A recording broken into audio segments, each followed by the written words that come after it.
2020's Axum massacre saw Eritrean and Ethiopian troops carry out extrajudicial executions against civilians, indiscriminate shelling, and widespread looting in the city in northern Tigray. Residents estimate hundreds were killed. Hiab Gebrusadik is a survivor.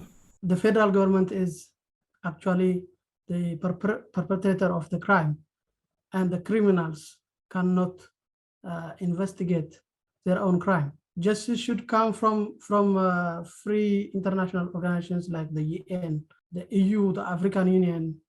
Like many in Ethiopia, he wants justice for the suffering that he and his community endured during the country's 2-year conflict.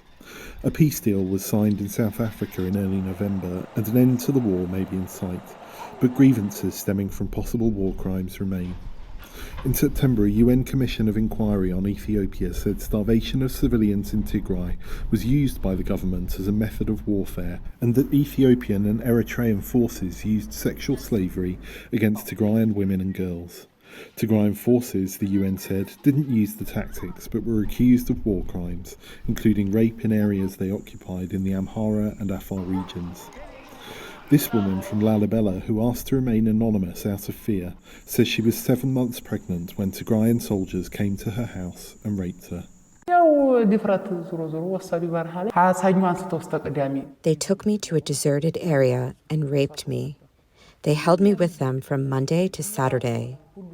There was no administration, no police, and everyone left. It is only those of us who were helpless and weak. And as I said, I was pregnant and my mother is blind.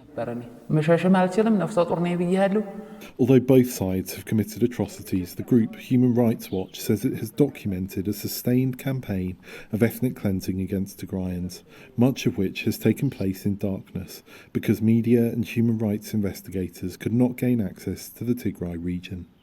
And since the peace deal, the amount of aid being allowed to enter Tigray is not enough to meet the enormous needs there. And at the same time, the services, be it communications, electricity, banking, which are so critical to meeting the needs of the population as well, have not been restored by the federal government authorities. So we really are talking about a context in which abuses are ongoing. Asked whether the deal is being implemented fast enough, one analyst told VOA, "It's not entirely clear how much progress has been made in sort of deconflicting the front lines, this disengagement process. Again, this doesn't mean that the deal is about to collapse. It just demonstrates how hard this process is." Even if a lasting peace is established, the road to accountability and reconciliation will be long. Tigrayan leaders have repeatedly said they wish to hold a referendum to leave the Ethiopian Federation. Wilkins for VOA News.